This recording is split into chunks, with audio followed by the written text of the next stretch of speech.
So your thesis statement is going to be, motivation should determine the extent of the punishment because different motivations suggest that the criminal is more dangerous to society. So that's going to be all of our thesis statement for this little activity. And this paper that you're going to write, at some point in the paper, you're going to have a paragraph about which of these instances you think presents the most danger to society or should be punished the most. So I want you now to write a topic sentence. This will be always the first sentence of your paragraph is your topic sentence. And your topic sentence will be like a little mini thesis statement. It will be a claim and a reason that you will be discussing just in this paragraph, right? So it'll be something like, I think a man who kills a man because he's insane deserves the longest punishment because that means that he's going to be the less likely to be like rehabilitated or something.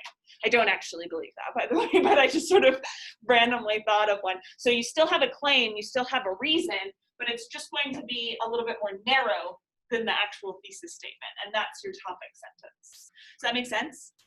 Okay, so everyone now choose, what you discussed in your group or what you believe, choose which one of these instances you think is deserving of the most amount of punishment or is the most dangerous to society, and write a topic sentence about it on that piece of paper I just gave you.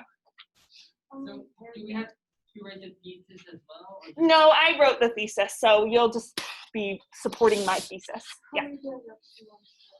Right now we're just going to write one, but we're going to do it kind of slowly. So right now you're just writing the topic sentence. I'm just going to give you like a minute and a half just to write the topic sentence, because we're going to go through like a structure that works for this style of arguing.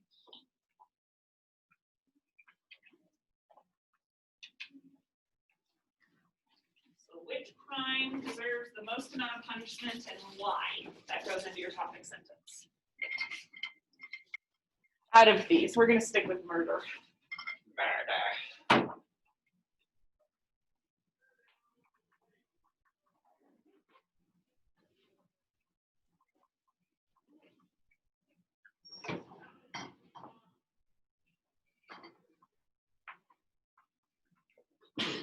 Here, I'll do it with you up here on the board.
I'm going to give you about 30 more seconds to just write that topic sentence.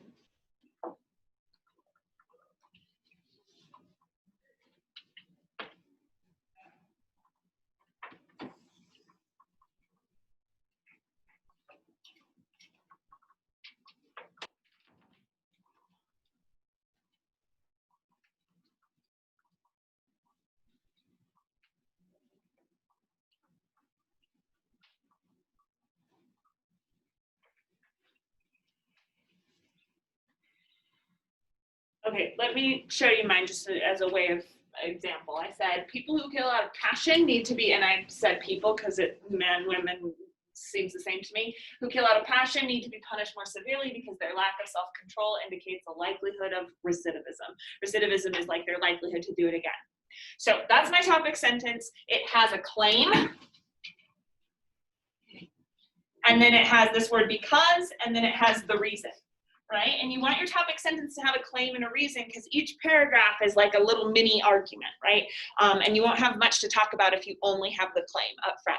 or you fall, there's a danger that you'll talk about too much in one paragraph. So the reason that you have the reason here, the reason you have the reason is to narrow down the topic of your paragraph. So when I write this paragraph, I'm not going to talk about anything except for lack of self-control and this idea of recidivism. Okay, the next part of your paragraph is you explaining what you mean by that topic sentence. So you don't want to just leave it this blunt, right? You want to explain like the ins and outs of it. Like you might say something about, you know, in a court of law, often we punish people who commit crimes out of passion, like less severely. And so I'll bring that up and then I'll say, but this lack of self-control is really scary because these kinds of situations can crop up all the time for people, right? So I'm just going to explain a little bit more about what I mean. This is where you're using your powers of reason to kind of prove your point. Does that make sense? Okay, you're not getting into examples yet. Like you're not using hypotheticals or examples, you are just explaining your reasoning. So I'll do that up on the board while you're doing it. It's usually like 2 to 3 sentences to explain your reasoning. Maybe 1 if your reasoning is a little bit more simplistic, but try it out. So you guys write yours while I'm writing mine.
Okay, sometimes in this section, you guys can keep ready, but sometimes in this section, I get students that feel like they're being repetitive.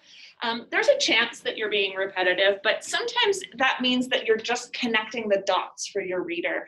Often as writers, we feel more repetitive than we actually are being, because it feels like we hear it in our head and then we put it on the page, that's twice, right?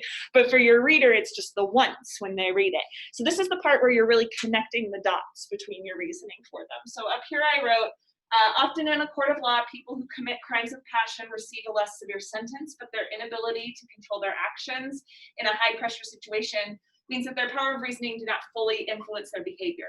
If a scenario were to arise in which the criminal's emotions were triggered, they would likely behave the same way. Since life can be chaotic, there is a good chance the criminal will confront more difficulties and will put their families and society at large at risk.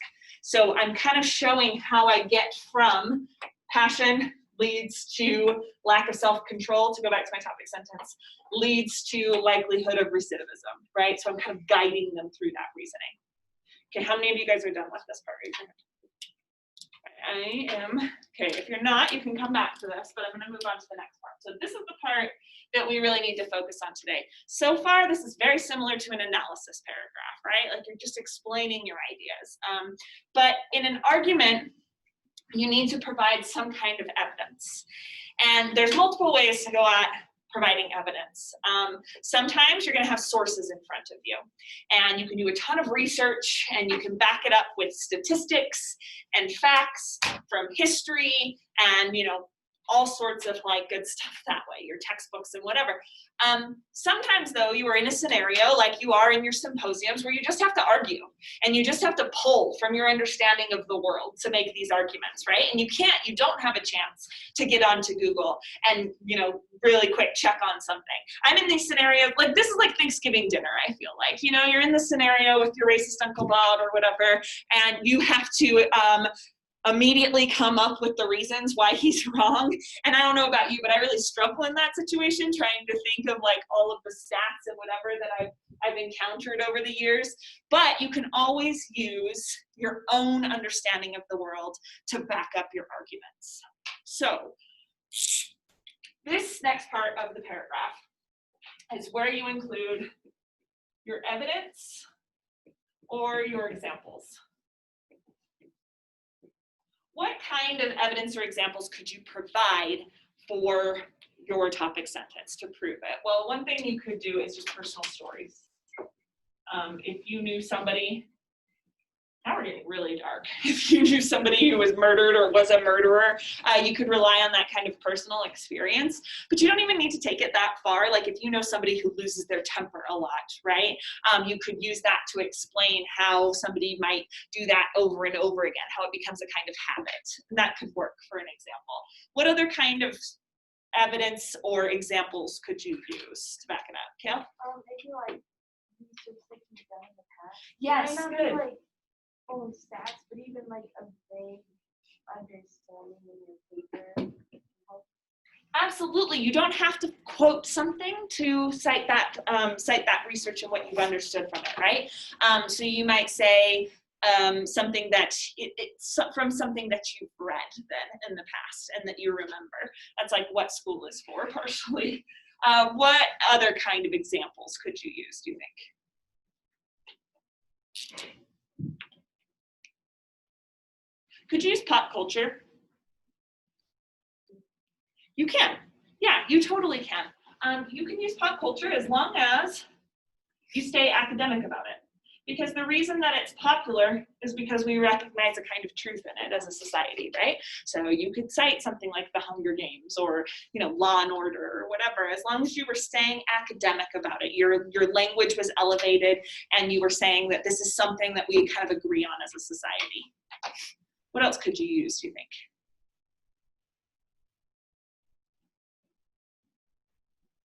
Yeah, Richard? Can you use like hypotheticals? You could use hypotheticals, yeah. Especially if those hypotheticals feel very certain, like they feel very true, right? It's a scenario that people have maybe heard about a lot, even though you don't have the specific case number. Yeah. You can also use examples from history. that can be very useful because you guys are taking history classes all the time. Anything that you've learned about past behavior of people in history could work really well for this. And let's see if there's anything else here. Yep, I think this is a good little list going here. So you have to pull from your experience of the world. The way that it'll say this on argument prompts is use evidence from your reading, experiences, and observations. So that's so very wide, right? That's what I'll always write on your essay prompts when you start getting essay prompts. That's what the AP test always uses. That's what lots of English teachers use. Use evidence from your reading, experiences, and observations. And so it really can be anything that you can grasp onto as long as you can talk about it in this academic style. And what I mean by that isn't necessarily like using big words. It's just understanding how the evidence helps to provide, how the example helps to provide evidence for your particular topic sentence. So I am going to have you now think of an example that you can use for this. And that'll be the next part of your paragraph. What example could you use to help prove that your topic sentence is correct? And write that next part.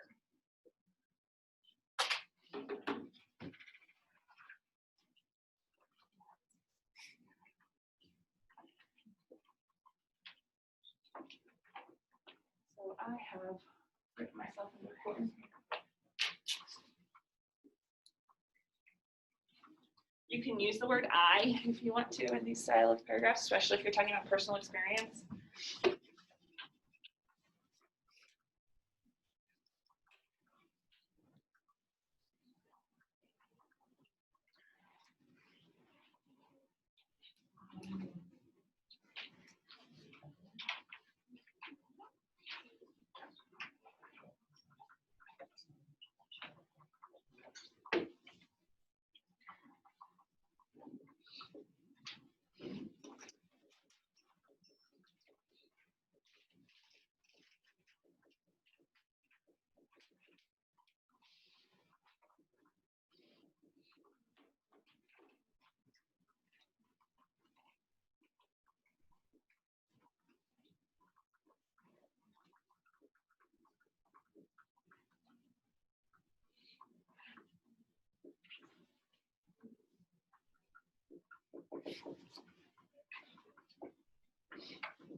Okay, I want to show you how my example is. It says, so I read a book about domestic abuse, and that's what I was trying to draw from, and I couldn't remember the title of the book, and so I had to couch my my not being able to remember in language. But I think it works okay. I said in recent studies on domestic abuse because I couldn't remember the name of the book, but I knew it was recent and that they were relying on studies.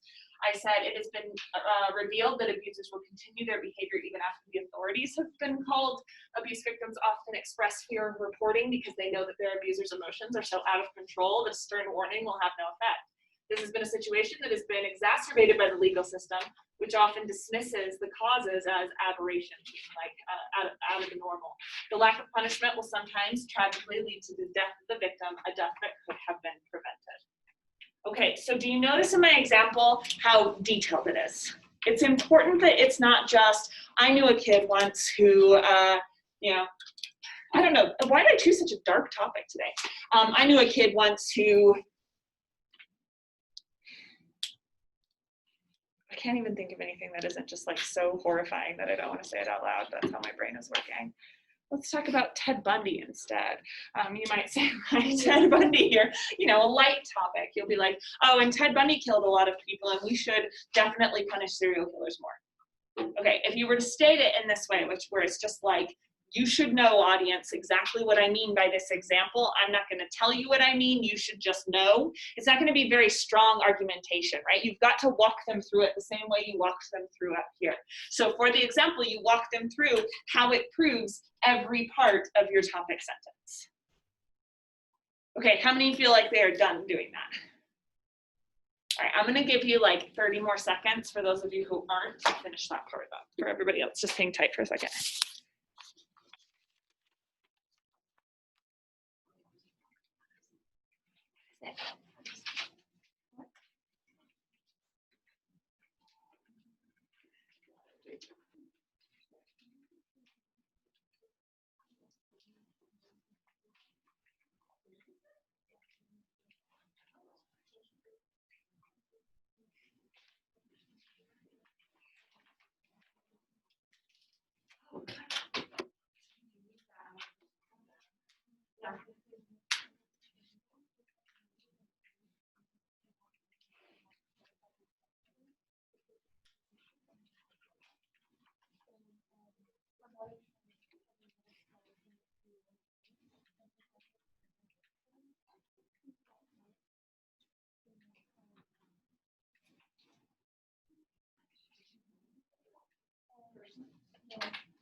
Oh, that's sad.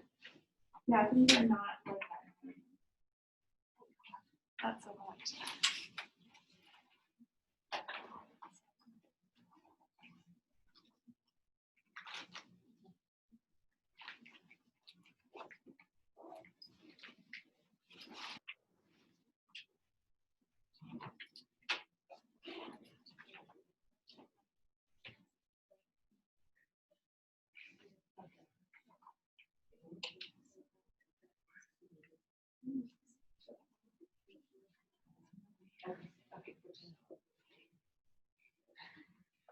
Okay, you want to wrap up the paragraph too. So you need a kind of concluding sentence here that shows how all of this stuff ties together, right? So here at the end, after my example, where I've fully explained how my example fits with my topic sentence, I kind of just need a concluding sentence that's going to feel like I'm dropping the mic, like kind of like, There, now I can drop the mic. Like, yep, did it. There you go. You have to believe me now, right? So you have to sort of wrap everything up. Let's try to wrap things up in a little bow. You don't want to just repeat the topic sentence because that gets really boring for somebody to read, right? The other thing you don't want to do is start transitioning into the next paragraph. That doesn't happen here. That happens, the topic sentence is where you put transitions, which we'll need to talk about a little bit later. So in order to wrap things up, you guys start wrapping yours up too. I'm going to try and see how I can do that.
All right, so I've got one here. I'm just wrapping things up. I say if the legal system were to focus on how to prevent crime in the future, then they would need to focus on emotional motivations in order to catch those criminals who are not in control of their reactions. So I'm kind of repeating things that I've said before in new words, but I'm making sure that all ideas are present in that final concluding sentence. So give that a shot.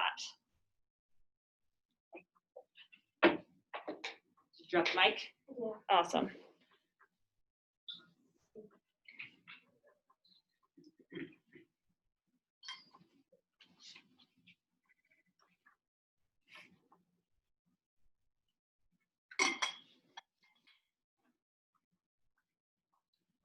Count myself.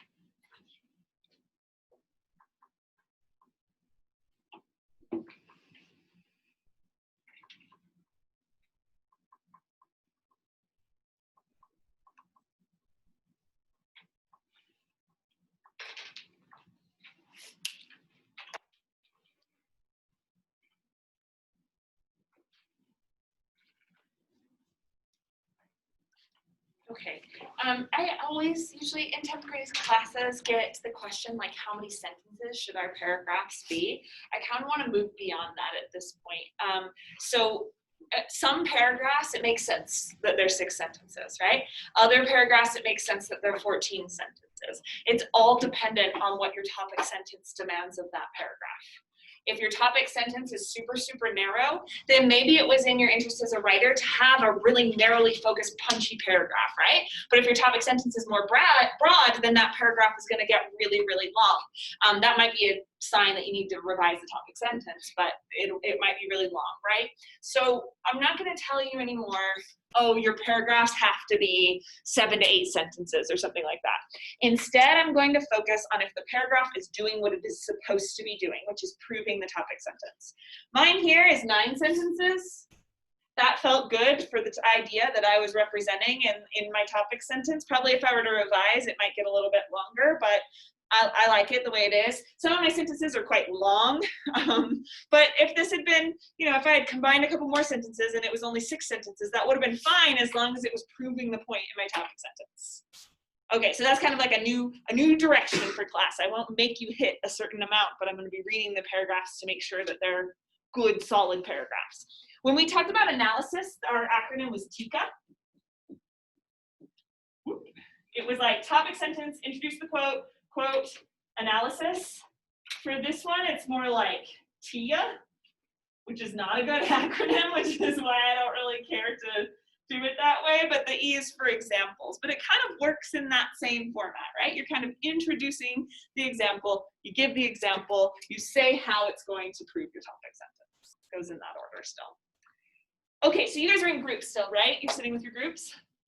All right, so what I want you to do now is I want you to read, how do we want to do this? I want you to have to read your own. Okay, everybody give their paper to someone in their group.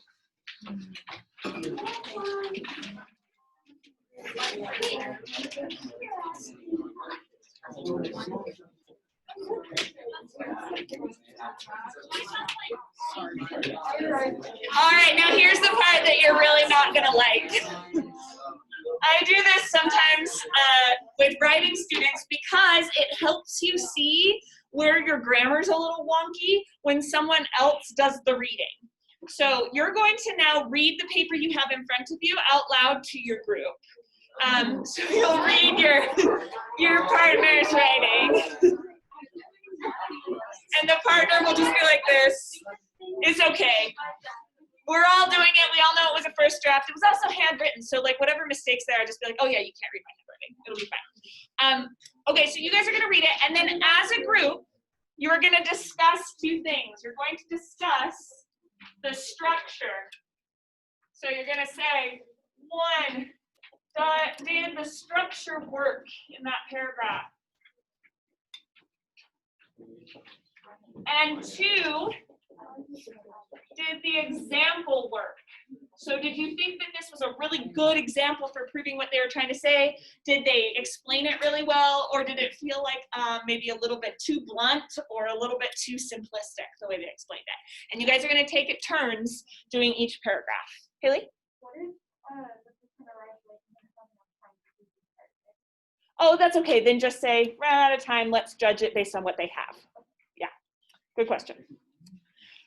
Okay, let's get to it. Oh, here, let me say this. You must say at least one positive and one negative thing for each of these. So you have to, negative, I mean, you have to give some constructive feedback. I feel like if we didn't say that, you guys would all just be very nice to each other and just say, you've written a work of art. I have nothing to contribute. So try and say at least one bit of constructive criticism. Haley? You don't need to write it, just discuss.